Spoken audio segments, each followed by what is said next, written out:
வணக்கம் உறவுகள், நண்பர்கள், தமிழ் சொந்தங்களா எப்படி இருக்கிறீங்க? நல்லா இருப்பீங்கன்னு நான் நினைக்கிறேன். நானும் அதேபோல தேவனுடைய சுத்த கிருபையால நல்லா இருக்கிறேன். இன்றைக்கு சனிக்கிழமை, அ 6ஆம் மாதம், அ 27ஆம் தேதி. இன்றைக்கு ஒரு காலையிலேயே செய்திகள பார்த்தா,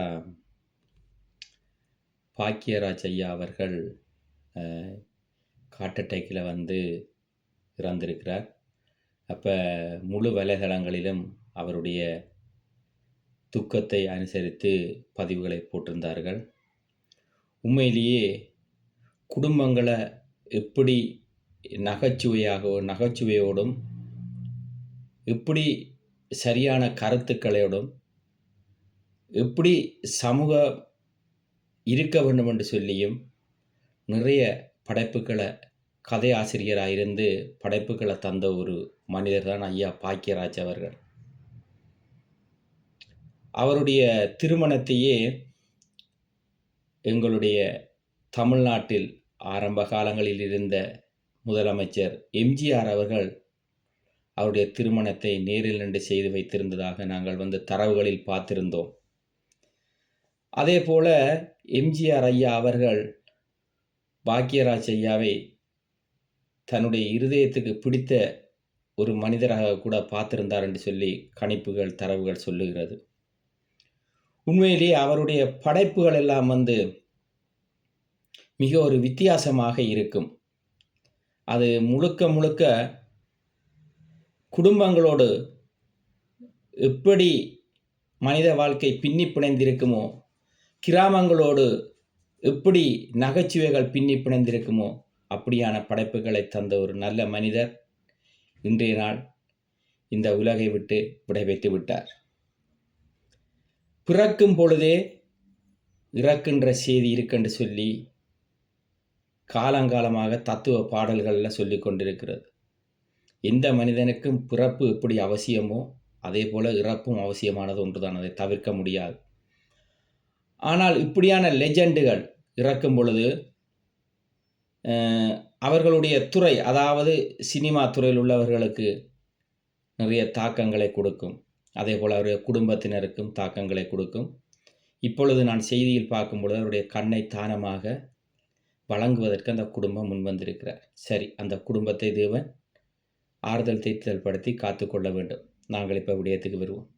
காலையிலேயே சனிக்கிழமை எழும்பி வாயுவில் படித்து போட்டு சின்ன ஒரு ஜெபம் பண்ணி போட்டு காலையில் இப்போ என் தீர்த்தண்ணி நான் சனிக்கிழமையில் வேறு எதுவும் சாப்பிட மாட்டேன். இப்போ பின்னேரம் 6:30 மணிக்கு வேறு இடத்துல சாப்பிடுவேன். காரணம் என்ன சொல்லுங்க பார்ப்போம். என்னுடைய நண்பன் என்னோட கதைக்கும் பொழுது நீண்ட நேரம் கதைத்திருந்தார். சொன்னார், அடே மச்சான், உனக்கு கொண்டு சொல்கிறேன் கேள். நீ ஆண்டவரை ஏற்றுக்கொண்டுட்ட, அதே ஆண்டவர் உன்னை போக வேண்டிய பாதையில் கொண்டே சேர்ப்பார். எல்லாத்தையும் தாங்க பலத்தையும் தருவார். நீ எப்போ கதை கேட்கே உங்களுக்காக தேவனை பற்றி சொல்லுவேன். அதாவது தேவனண்டா இயேசு கிறிஸ்து மெய்யான தேவன் என்று சொல்லுவேன். பாடுகளை கடந்து நீ போய்கொண்டிருக்கிற. ஆனால் நீ இனி வர்ற நாட்களில் நீ சந்திக்க போகிற மகிழ்ச்சி பெரிய மகிழ்ச்சியாக இருக்கும். அவன் சொல்லும் பொழுது சொன்னான், கடலை விட பெரிய மகிழ்ச்சியை தேவன் உனக்கு தருவார் என்று நீ நினைச்சு கொள்ளு சொன்னான். அவன் விக்கிரகத்துகள் தான் வாழ்ந்து கொண்டிருக்கிறான். ஆனாலும் கூட நான் அவர்களுக்கு புத்திமதி சொல்ல கடமைப்பட்டிருக்கிறேன். என்னுடைய புத்திமதியை என்னுடைய நண்பர்கள் ஒருபோதும் தள்ள மாட்டாங்க. ஏனென்று கேட்டால் அவங்களுக்கு சொல்லி, இவன் சொன்னால் இந்த விடயம் சரியாகத்தான் இருக்கும். நான் சில விடயங்களை கணித்து சொன்னனா இருந்தால் அந்த கணிப்பு தவறாது. அதே போல் நான் இப்பொழுது 7 மாத காலங்களாக வெளியே வந்தாலும் கூட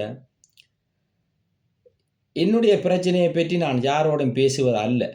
காரணம் என்னென்று கேட்டால் எனக்கு தெரியும் என்னுடைய பிரச்சனையை நான் யாரோடு பேச வேண்டும், பேசக்கூடாது. அப்படி இருந்தும் ஒருவரோடு பேசியும் கூட இந்த பிரச்சனைகளை பெருசாக்கி விட்டவர்களையும் நான் பார்த்து கொண்டு நடந்து வருகிறேன். சிலர் சொல்லுவார்கள், நெருப்புகளால் தான் இன்னும் தண்ணிக்குள்ளே நெருப்பை கொண்டு போக உண்டு. நாங்கள் பெட்ரோல் வாசருக்குள்ளேயே நெருப்பை கொண்டு போகக்கூடிய துணிந்தவர்கள். இருந்தாலும் கூட என்ன செய்வது, இந்த வேதத்தை எடுத்து விட்டோம்.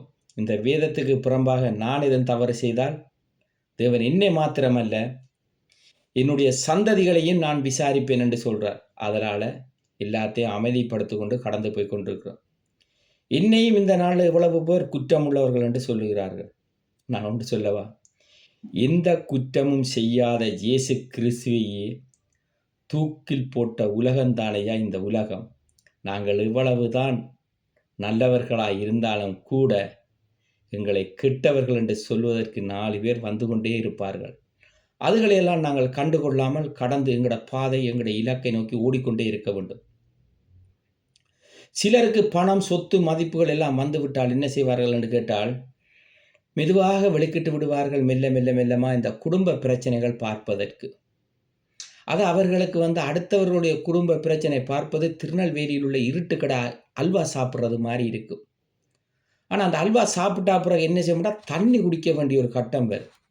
அதே போல் உப்பை திண்டவன் தண்ணி குடிப்பான். இது உலக வரலாற்றில் சொல்லப்படுகிற வார்த்தை. அதே போல் இன்றைய நாளில் உண்டை புரிந்து கொள்ளுங்கள்.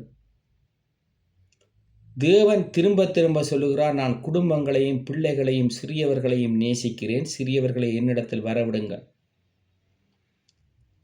மனமுடைந்து நொந்து போய் இருக்கிற நீர்கள் எல்லோரும் என்னிடத்தில் வாருங்கள், உங்களுடைய சுமையை நான் நீக்குவேன் என்று இயேசு கிறிஸ்து வேதத்தில் அழகாகவும் துல்லியமாகவும் தெளிவாகவும் எழுதப்பட்டிருக்கிறார். ஒரு குடும்பத்துக்குள் பிரச்சனை தீர்க்கக்கூடிய மனிதர்களாய் ஒருவர் வருவாராயிருந்தால் அது ஒரு சபையினுடைய ஒரு போதகரும் போதகருடைய துணைவியாராகவும் தான் இருக்கும். இந்த நாடுகளில் ஆண்டவரை அறியாதவர்கள் ஒருவர் குடும்பத்துக்குள் பிரச்சனை தீர்க்க வருகிறார் என்று சொன்னால் அவர் எங்கேயோ ஒரு குதிரையின் முதுகிலேறி இருந்து சவாரி செய்ய போகிறார் என்றுதான் கருத்து. அதனால் மீண்டும் சொல்லுகிறேன், இன்றைய நாளிலும் கூட நான் நீண்ட தூரம் நீண்ட விடயங்களை ஒருவரோடு பேசும் பொழுதும் கூட 60 வயதில் 70 வயது சென்றாலும் குடும்பங்களுக்கு பிரச்சனை வந்தால் 3வது நபரை உள்ளுக்குள் விடாதீர்கள். 3வது நபர்கள் உங்களுடைய பிள்ளைகளோடு, உங்களுடைய மனைவிகளோடு, உங்களோடு கூட கதைத்தால் கூட உங்களுடைய மனதை டிவேர்ட் ஆகும். இதனால் பெரிய விளைவுகளை நீங்கள் சந்திப்பீர்கள். முடிந்து விட்டது, பிரிந்து செல்ல போகிறோம் என்று சொல்லி முடிவெடுத்து விட்டால் அந்த இடத்தை திரும்பியும் பார்க்காதீர்கள். அதுதான் நல்ல விடயம். ஒரு தத்துவமான கருத்தை வன்னியில் சொல்லுவார்கள். எப்படி என்று கேட்டால், விட்டுட்டு போன பொண்டாட்டியையும் எங்களை வாழக்கூடாது என்று நினைத்த வீட்டையும் திரும்பி பார்ப்பது ஆணுக்கு அழகில்லை என்று சொல்லி வேதத்தில் சொல்லப்படவில்லை, உலகத்தில் வாழ்கிற வயதானவர்கள் சொல்லுவார்கள். தப்பு செய்தவர்கள் தப்பை உணர்ந்து மனம் திரும்பி மன்னிப்பு கேட்டு அதிலிருந்து விடுதலை அடைந்தால் அவர்களை ஏற்றுக்கொள்வது தவறு கிடையாது. ஆனால் செய்த தவறுகளை மூடி மறைத்து தப்பே செய்யவில்லை என்று சொல்லி இன்னும் ஒருத்தரை கடினப்படுத்தி அது சம்பந்தமாக பலரை இழுத்து தங்களுடைய பிரச்சனைகள் வளைத்து வைத்துக்கொண்டு செய்யாத குற்றத்துக்காக தனிநபர்கள் மேல் பழியை போடுகிறவர்களை திரும்பி பார்ப்பது மிக மிக தப்பென்று என்னுடைய வாழ்க்கை தத்துவத்தில் சொல்லுகிறேன்.